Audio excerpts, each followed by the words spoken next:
put down whatever else you're doing and promise me you're going to pay full attention to this video, because this video is, I think, one of the most important videos that you'll ever watch, maybe even one of the most important videos on the internet, because this is such a crucial topic that just isn't explained.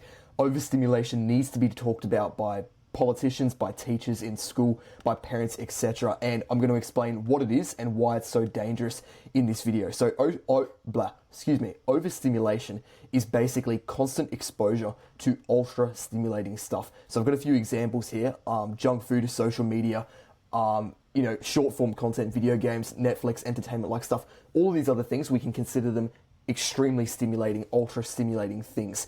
And what actually happens is when you consume any of these things, literally with junk food, but any of these things, I think the money there was meant to be online shopping. That's probably not as big of a one, but they're all examples of hyper stimulating stuff. What actually happens when you do these things is you get a spike of a hormone in your brain called dopamine. Dopamine is a hormone in your body that a lot of people would call the pleasure hormone. I guess it's a lot more technical than that. It's actually very important for motivation, for survival, and a bunch of other things. But basically, a lot of these things have been designed by scientists and engineers and companies to produce as much dopamine as possible, because you actually, when things produce a lot of dopamine in your body, you feel the urge to do them. For example, eating food produces dopamine, a small amount of dopamine, but it does depend on the food.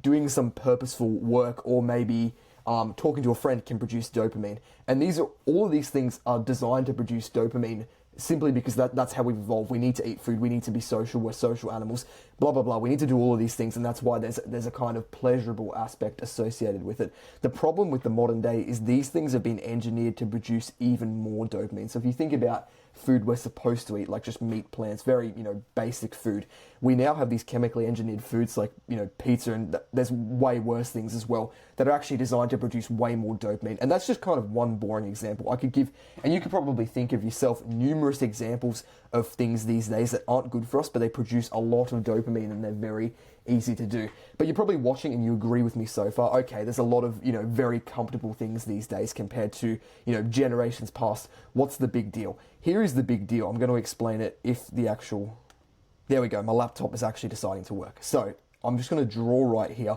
This little graph is going to be dopamine. So the higher it goes is higher dopamine, and this lengthways represents time. So I'm going to draw a blue line here, and this line is what we're going to call baseline. Oh my God.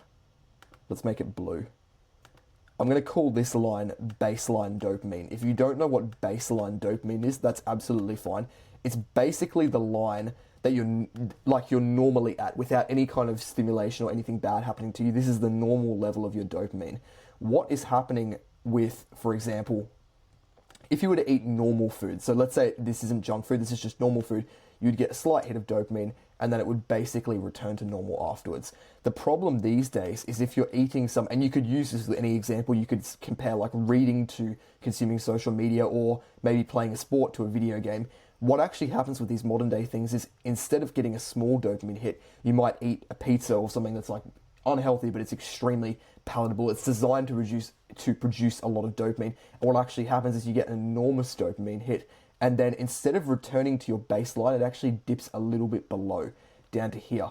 And what happens when you continually spike it, maybe you eat a pizza there, and then maybe you scroll on social media, so it's another massive dopamine hit. What actually happens is it continuously dips below the baseline dopamine, and it starts to actually form a new baseline. These very high dopamine spikes here are actually bringing your baseline dopamine down. And what that means is you're permanently at a state of you're not actually at a state of lower dopamine, you just need more stimulus to raise your dopamine levels. So in a person from 200 years ago, where reading a book or eating like a fairly nice meal that wasn't like, boiled potatoes or whatever, would give you enormously high dopamine. Nowadays, because we're so overstimulated, the things that give us very high dopamine are like social media, junk food, like way, way more stimulating things. And the effect this has is that we get used to these very high spikes of dopamine, and we can no longer receive the same amounts of dopamine from good habits or like less stimulating bad habits, for example. And we feel a craving to these things. That's how addictions to modern day things are forming, and that's why people are actually, this is very interesting, Gen Z has reported the Gen Z is like the second, technically it's the second youngest generation. I'm going to say it's the youngest. There's a generation that's younger, but they're all like 7 years old, so I'm not going to count that. Gen Z is the quickest generation to burn out. I think on average, Gen Z said they were burning out after like 24 or 25 hour work weeks. To put it in perspective, a work week in Australia, I think is like 38 and a half hours. It's something like, it's basically 40 hours.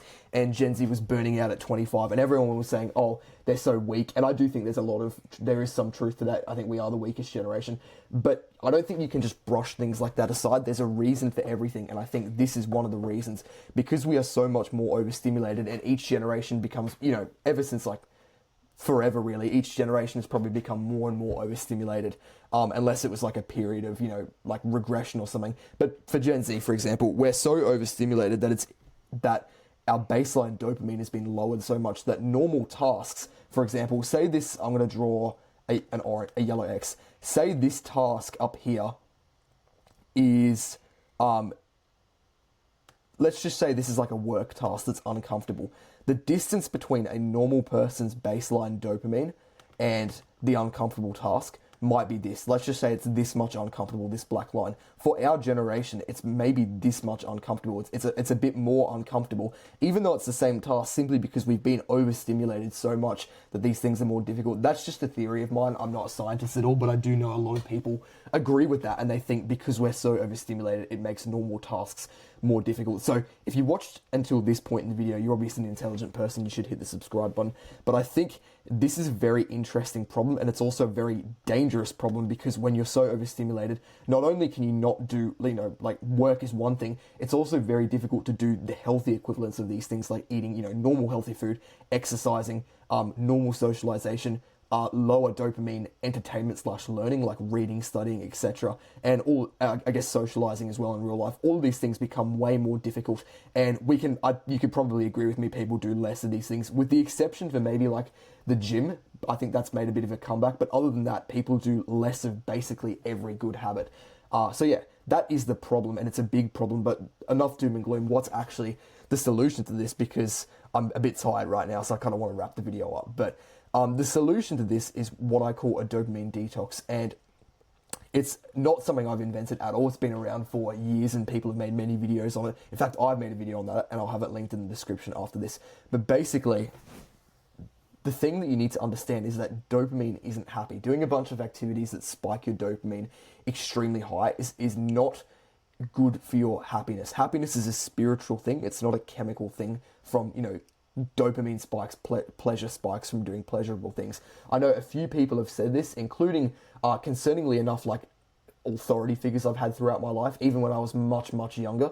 Like teachers and stuff, I'd hear say this, and it was really concerning because I didn't think anything of it then, but looking back on this, I can see how it's a problem. I've had authority figures say, oh, you need to do like bad habits sometimes to make you happy. And I just think that's such a silly way to look at it. Like, yes, it's okay to celebrate and enjoy yourself sometimes. I wouldn't say phrasing it as in you have to do bad habits to be happy is such a silly and like immature way of looking at it, I think, and also dangerous, because encouraging people to do bad habits to make them happy is, I think, a very bad understanding of happiness, and it actually has resulted in less happiness than ever if you look at the statistics and how much we're overindulging. So what you need to understand is that when you cut out a lot of these bad habits, what actually happens is even though it can take discipline because you feel the urge to do them, because we all have soft addictions to these things, it actually resets your dopamine, and that it does the opposite if you use discipline. And I've already drawn a bit on here, so I'm going to use a new color just to make it clear. Let's say purple is a good habit, right?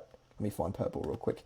If you do habits that require discipline, for example, going to the gym, things that aren't necessarily as pleasurable, yes, it takes discipline, which means it's lowering your dopamine levels a little bit. But what actually happens is it returns back to the baseline, and it does the opposite. It goes a little bit above. And if you continually do these habits that take discipline, so they dip your dopamine a bit and then restore, you actually raise your baseline dopamine. And what that means is you can still get the same amount of dopamine as before, except you are less overstimulated, and so you can get that level of dopamine from less stimulating things. Even like good habits, they become basically easier over time.